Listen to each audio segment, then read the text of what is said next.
Maddie Brown Brush, daughter of Kody Brown and Janelle Brown, recently posted an updated blog on her and Janelle's business account, TatoFarms.com.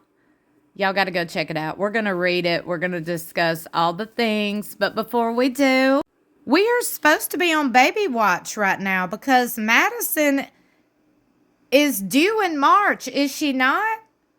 Is Madison not due this month? Is she not expected to deliver her fourth baby this month? We're on baby watch.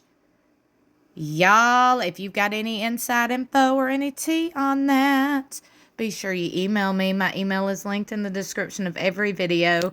Before we get into this, welcome back to my channel. I don't know how you got here, but I'm so glad you're here. If you're new here, I hope you stick around and subscribe. Hit that notification bell beside subscribe. Make sure it's set to all so you'll be notified whenever I upload. This can be found on TatoFarms.com. On the menu, you can go click on blog. And as you see, it will pop up all their blogs where you can go read all the things. And today we're going to read the latest, which was just posted March 3rd, 2025. As you see, by Madison Brush. Madison writes, I grew up spending most of my summers and many weekends on the family generational cattle ranch. That land, its rhythms, its seasons, it's woven into who I am. It shaped me, it grounded me, and gave me parts of my childhood that I still look back on with deep gratitude.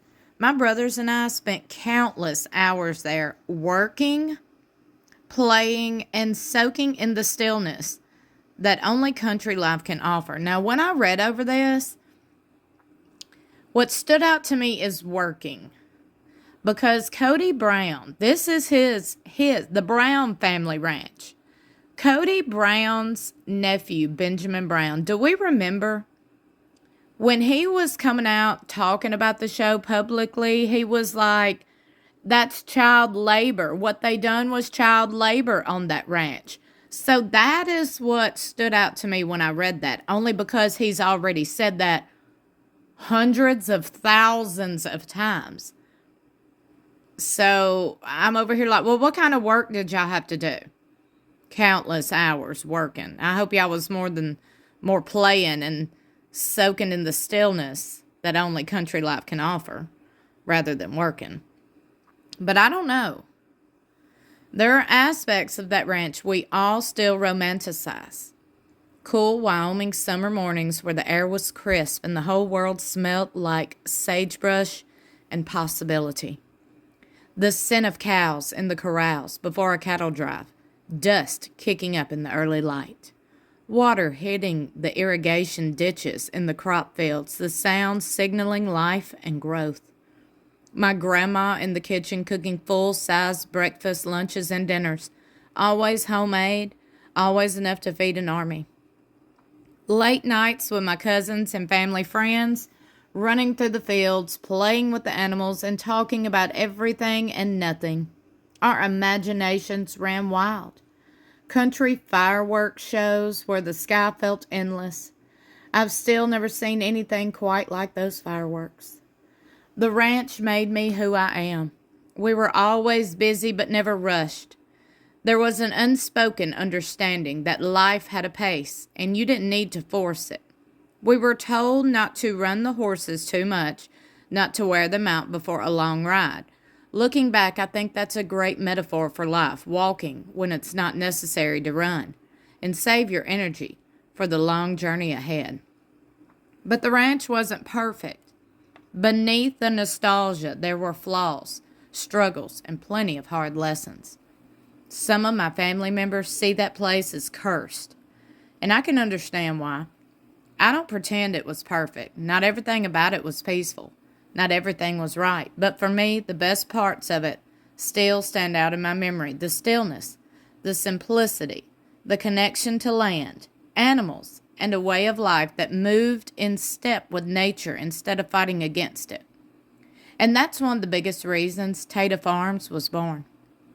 I wanted to take the best parts of my childhood ranch, the beauty, the slowness, the lessons in gratitude, and give them to my kids. I wanted them to have a space where they could wander through nature, not just observe it from a distance. I wanted them to appreciate the animals that give us so much, to understand the give and take of a farm.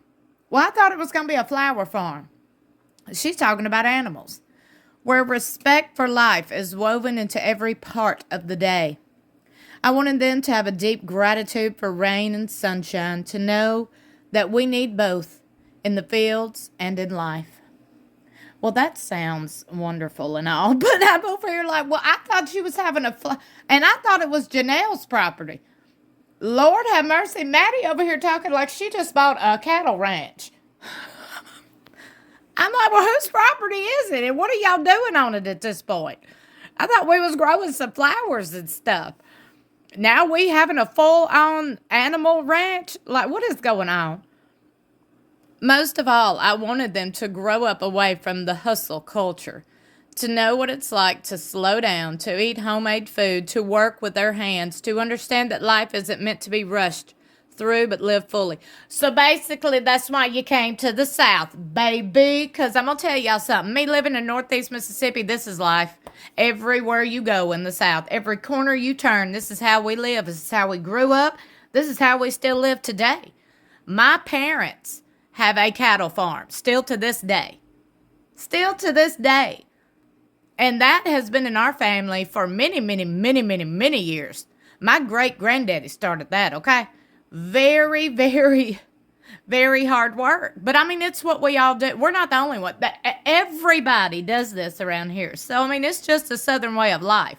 So, before you go and make fun of Southerners, because so many people do in the comment section of my comments, I want to remind y'all, this is where so many people move for a reason. Okay? You can't put a price on peace, baby. I'm going to go ahead and tell you. I love my life. This is why. Like I said, welcome to the South. She goes on to say, I have a lot of hopes for Tata Farms. I dream of building a successful flower farm. Oh, here we go. A place where beauty and hard work come together in something tangible. That part is for everyone, for healing, for connection, for embracing the slow. A place where we move at the pace of nature instead of the pace of the world. But more than anything, more than the flowers, my greatest hope, dream, and prayer is that Tata Farms becomes, for my children, what the ranch was for me. A place where they grow up surrounded by gardens and a deep respect for animals. A place where they learn the give and take from the farm life, where they wake up each day with gratitude for the rain and sunshine, understanding that we need both in the fields and in life. Well, I thought we just read that. A place of wonder, of learning, of freedom. A place where they can run, breathe, and just be. A place that will live in them long after they're grown, because the best parts of the ranch I grew up on weren't just about the land. They were about that. They were about the life that happened there, and that's exactly what I want to give them. Okay, and then she adds some pics here. Oh, look! How sweet! OMG. Okay.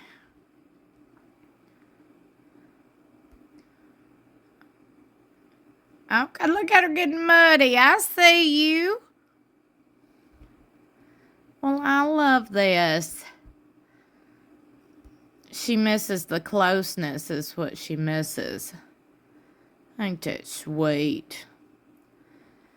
Y'all, I love the fact that people are embracing nature and the simple things in life, because I fully promote it. By the way, we also promote it over on our vlog channel. If you want to see this way of life, please come over to Southern Adventures. Like I said, my husband and I, we've grown up like this, and we still live this way. So, it is a way of life, basically. for so many. And it's just so good to embrace the simple things, you know? It feels good. It's good for the soul. Getting in nature, just getting outside. Beautiful. Beautiful feeling. Gives you all the good, warm energy, all the good vibes. Anyway, y'all let me know what you think about all this. Are you over here? Was you like me? Probably not. Probably not. You probably wasn't like me. And go, well, what kind of work did you do over there? Explain the work part more, because Ben explained it like, Kody's nephew explained it like it was something serious. Like they was over here hustling and bustling and working in like a bakery and stuff and doing that, like working child labor. Like he kept saying that word, child labor. He kept saying it. So when she said working, I was like, whoop, working on the ranch. But anyway, it's good that she has the good memories at the top of her mind. And not the childhood trauma that we were over here thinking that these people endured. The way she's talking, they lived a beautiful, rich life. You know what I'm saying? That's a wonderful thing. Don't forget to like and share this video. Also, subscribe and hit that notification bell beside subscribe. Make sure it's set to all so you'll be notified whenever I upload. I love you so much for watching. I'll see you in my next video or in the comments below.